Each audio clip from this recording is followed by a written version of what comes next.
Breezy today. Bit of rain and snow by the afternoon, a high near 40. Currently 36 at O'Hare, 35 Lakefront. Your next news update is at 8. Chicago's Morning Answer with Dan and Amy continues next on AM 560, The Answer. Listen to AM 560, The Answer, online at 560theanswer.com, on the AM 560 mobile app, on your Alexa-powered smart speaker, on TuneIn, iHeart, and radio.com. Let freedom ring this afternoon at 2 with Sean Hannity on AM 560, The Answer. Top of the morning, Dan and Amy. President Trump, press conference in India this morning, addressed the state of play with America's preparedness for the spread of COVID-19, even as he requested yesterday supplemental funding to the tune of $2.5 billion for that preparedness. One of the other things he needs to do, per former FDA director under Trump, Scott Gottlieb, remove the bottlenecks at CDC and FDA when it comes to laboratory design tests at hospitals around the country, so they can do some of their own testing to identify persons infected and not just have everything funneled through the centralized bureaucracy of the CDC with 36 to 48 hour turnaround. You may ask about the coronavirus, which is very well under control in our country. We have very few people with it, and the people that have it are, in all cases, I have not heard anything other. Maybe there's something new, because for 2 days I haven't been seeing too much of that news, of very much news, because it's been very all-encompassing. We've accomplished a lot here. We had a lot of meetings, as you know. But the people are getting better. They're all getting better. We brought in some Americans from a ship because it was really the right thing to do, and they're in quarantine. And we think they'll be in very good shape very, very soon. And health care experts suggesting we're still sort of in the 2 to 4 week period of critical period in terms of the potential of it being spread, even as we've seen it spread now to South Korea and we have 53 Vietnam cases here in the United States. So that jumped by 19 over the weekend.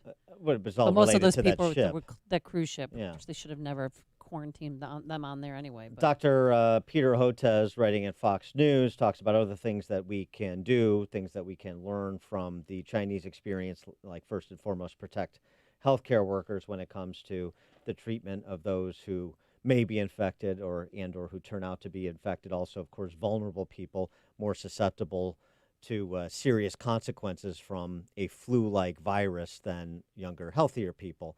Obvious stuff. For more on the topic, we're pleased to be joined by Paul Bryan. He's a freelance journalist and automotive industry analyst, host of the His Turn, Her Turn automotive series. Paul, thanks so much for joining us. Appreciate it. Good morning, Dan. Hey, Amy.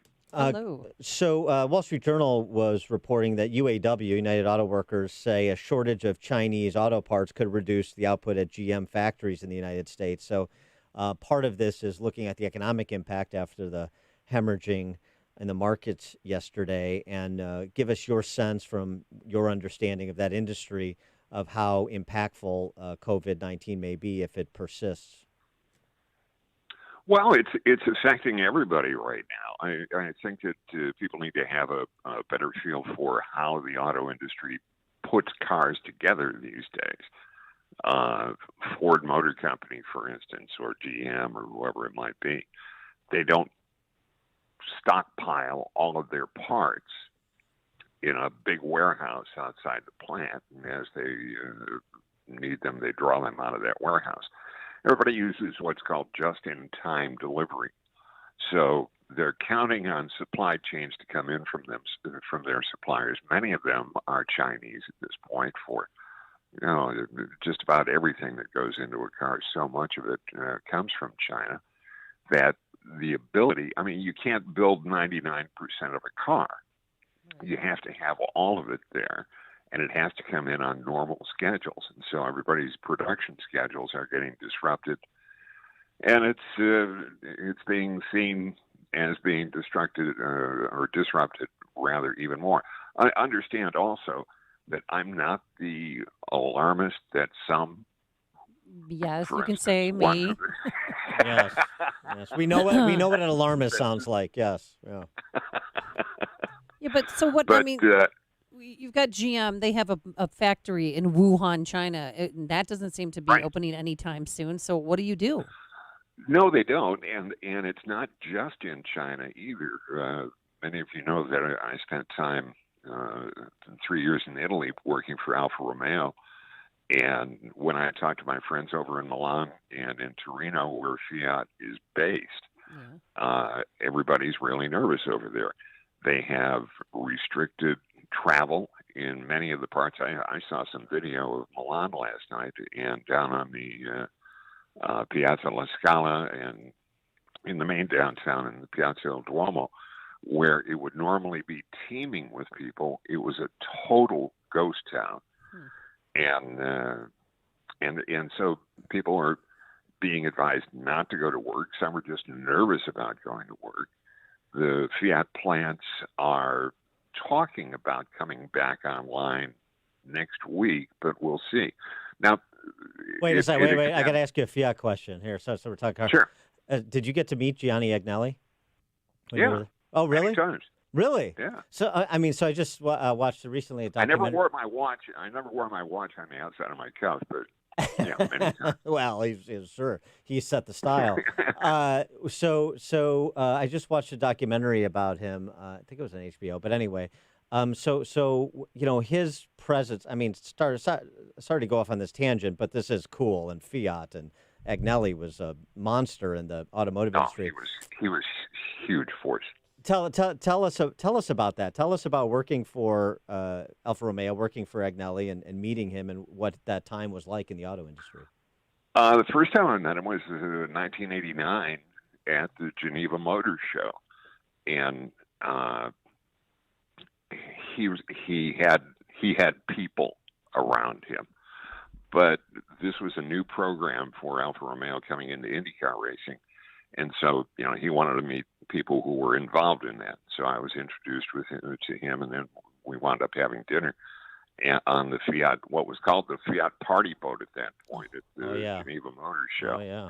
Well, it was a huge boat, Dan. It had to be 250 feet long. Oh, and the first time I went there, my mentor said, "This boat has everything but a priest for confession." So that was the first time that I met him. I found him to be incredibly engaging. He's one of those people, from an American standpoint or equivalent. I think of Roger Penske when I think of having that kind of presence. When Penske enters a room, he owns the room. And Yali was the same way. And it didn't matter at Geneva if president of any other car company would be there. And the centrality of Fiat in Italy, Italy's politics as well as its economy. Yeah. Well, many people credit him, and I think properly so, with the rebuilding of the North post-war and reestablishing Fiat as a manufacturing force in that area. The Milanese and the Torinese are, God, they hold him in higher esteem than they hold many saints. He was a cool guy. He was a cool guy. That's like meeting Henry Ford. I mean, that's real. I mean, it really is. It's just fascinating to talk to somebody that had that type of interaction with them. Okay, now we can get back to the alarmism. Well, yeah, because now you mentioned the Geneva Motor Show. Because of the coronavirus, is a possibility it'll be canceled. Another auto shows? There's talk about that. I mean, they've already postponed the Beijing Auto Show, which was coming up here shortly, for obvious reasons.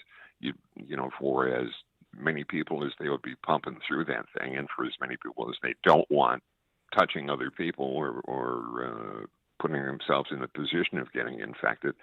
So that went on postponement.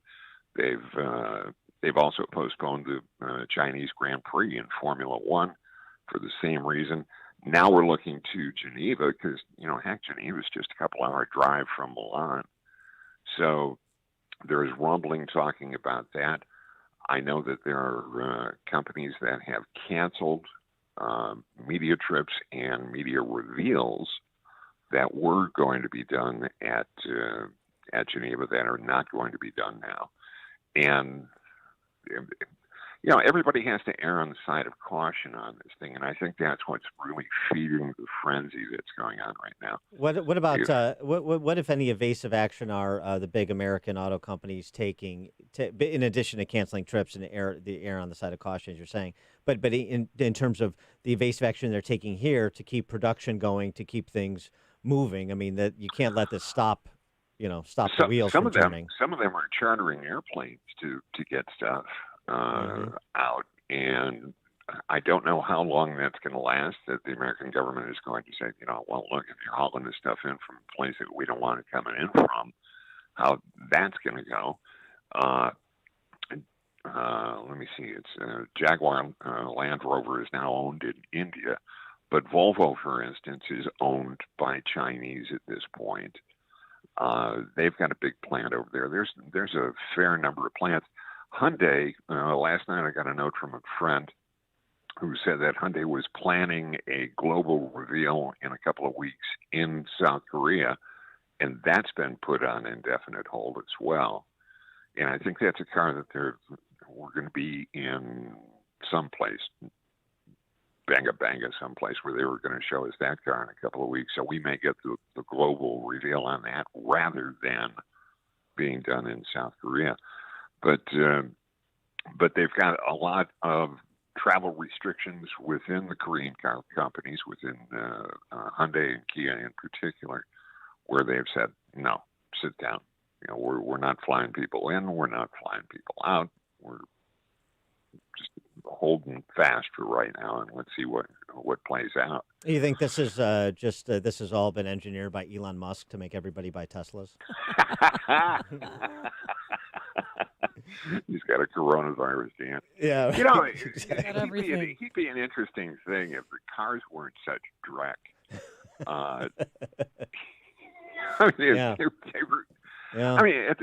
The subsidies help. Yeah. Boy, do they.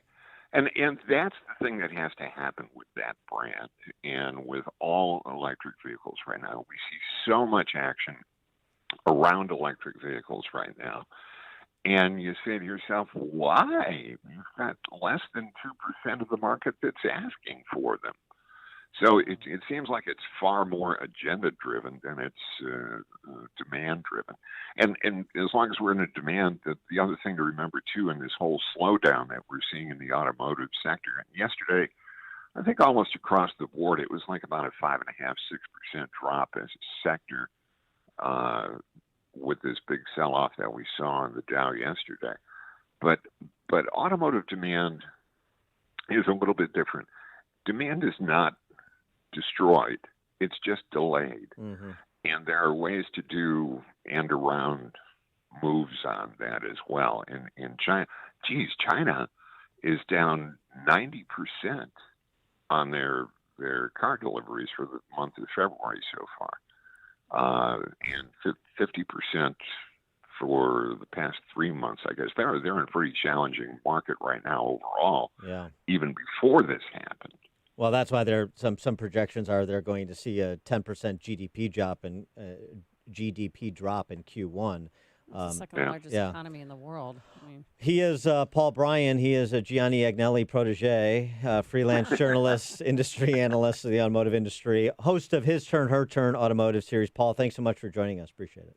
Good to be with you again. Thanks. Take care. You too. Bye. And he joined us on our turnkey.pro answer line. If you're talking about it, Dan and Amy are talking about it. It's Chicago's Morning Answer on AM 560. The Answer. ASAR America is seeking a lead software developer in Naperville to convert project specs to flowcharts, work on reports, enhancements, conversion programs, SAP script and smart forms, user exits, and migrating data to SAP. Develop and evaluate data, determine solutions and make recommendations, troubleshoot and correct module problems, ensure integration of business processes, prepare documentation including specifications, test conditions, plans, and data, defining technical systems maintenance and future functionality, modalities, modify system screens, train users, define authorization roles. MS in computer science, software engineering, IT, or a related field or foreign equivalent. Will accept BS or foreign equivalent with 5 years of related IT experience in lieu of educational requirements. Will accept any suitable condition of education, training, or experience. Frequent travel and relocation may be required. Send resume to HR Director, ASAR America Incorporated, 55 Schumann Boulevard, Suite 178, Naperville, Illinois, 60563. Equal Opportunity